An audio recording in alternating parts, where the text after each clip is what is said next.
قال الله سبحانه وتعالى في كلامه القديم الفرقان المجيد أفحسبتم أنما خلقناكم عبثا وأنكم إلينا لا ترجعون صدق الله المولانا العليم. மேலான அல்லாஹ்வின் நல்லடியார்களே, ஒவ்வொரு மனிதரும் தன் வாழ்நாளிலே ஏதாவது ஒன்றுக்காக வேண்டி அழுகின்ற, தன்னை சீர்தூக்கி பார்த்து தன்னை நொந்து கொள்ளுகின்ற அமைப்புகள் உண்டு. அழுக ரெண்டு வகை இருக்கிறது. ஒன்று, இந்த உலகத்தினுடைய இன்ப துன்பங்களுக்காக வேண்டி அழுகுவது. வாழ்வில் ஏற்பட்ட திடீர் நஷ்டங்களுக்காக, நாம் பிரியமானவர்களின் மரணங்களுக்காக வேண்டியெல்லாம் நாம் வருத்தப்படுவோம், அழுகுவோம். இது ஒரு வகை. இன்னொரு வகை இருக்கிறது, தன்னுடைய இந்த உலக வாழ்க்கை மறு உலக வாழ்க்கைக்கு வெற்றியாக அமையுமா அமையாதா, மறு உலக வாழ்க்கையினுடைய சிந்தனையினாலே இந்த உலகத்தில் ஒரு மனிதன் அழுகுவது.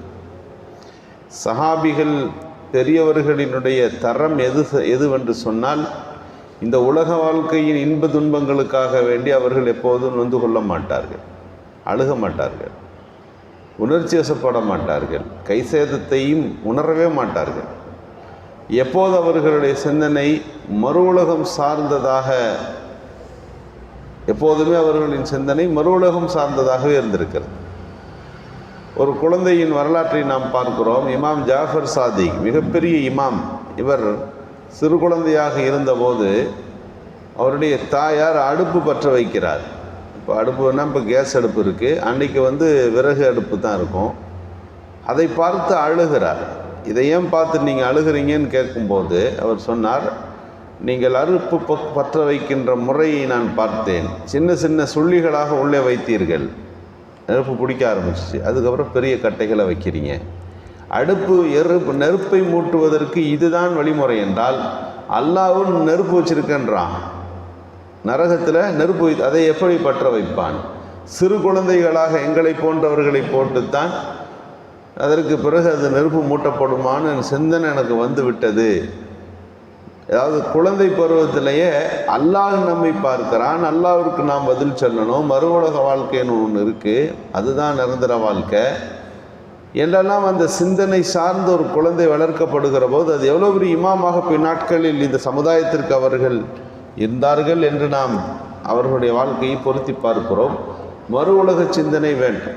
இன்றைக்கி நம்ம அழுகிறதுனா நம்முடைய மறுமை வாழ்க்கைக்காக அழுகணும், நம்முடைய குடும்பத்தார்களின் மறும வாழ்க்கையின் வெற்றிக்காக அழுக வேண்டும், உணர்ச்சி ஏற்பட வேண்டும். ஹஜ்ரத் ஃபாத்திமா ரலியல்லாஹு ரசூலுல்லாஹ் பார்க்க போனாங்க. அவங்க ஒரே அழுக. ஏம்மா அழுகிறீங்கன்னு கேட்டாங்க. உடம்பு சரியில்லையா? போதுமான அளவு வீட்டில் உணவுக்காக வேண்டி பொருளாதார தட்டுப்பாடு இருக்கிறதா? வேறு என்ன கஷ்டத்தில் நீங்கள் அழுதீங்கன்னு கேட்டாங்க. அப்போது தன் தந்தையை பார்த்து ஃபாத்திமா ரலியல்லாஹு சொன்னார்கள், நீங்கள் சொன்னீர்கள், ஒரு மனிதர் நின்று கொண்டு தொழுதால் அவருக்கு 100 நன்மை, அமர்ந்து கொண்டு தொழுதால் 50 நன்மை அப்படின்னு. நீங்கள் இன்னைக்கு எல்லா தொழுகைகளையும் நான் தொழுகிறேன், ஆனால் என்னால் நிற்க முடியவில்லை. காரணம், நின்று தொழுகின்ற அளவிற்கு உணவு முழுமை பெறவில்லை, உணவு தட்டுப்பாடு, போதிய அளவு உப்புள்ளாததால் என்னால் நின்று தொழுகின்ற அளவுக்கு உடலில் தாக்கத்து இல்லை, எனக்கு உணவு இல்லை என்பதற்காக வேண்டி இந்த அழுகை வரவில்லை, நின்று தொழுக முடியவில்லையே என்ற கவலை, அதனால் நன்மையை பெற முடியவில்லையே என்கின்ற வருத்தம் எனக்கு இருக்கிறது என்று சொன்னார்கள்.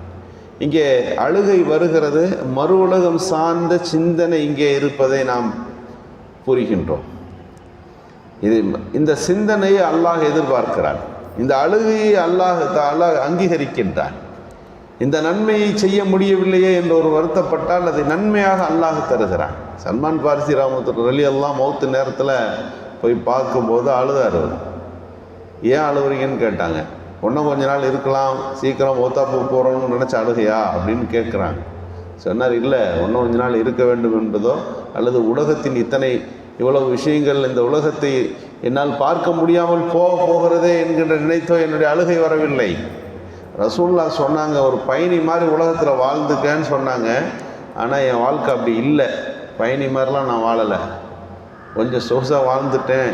ரசூலுல்லாஹ்வை சந்திக்க போகிறேன், நபி பெருமானாரை சந்திக்கின்ற போது என் சூழ்நிலை என்ன என்று நினைத்து அழுகிறேன் என்று சொன்னார்கள். சொன்ன சஹாபி எப்படி திரும்பி பார்க்குறாரு, வீட்டில் அப்படி என்ன தான் விட்டுட்டாருன்னு. ஒழு செய்கிறதுக்கு ஒரு பூஜா இருந்துச்சு, அவர் படுத்திருந்த கட்டல் இருந்துச்சு.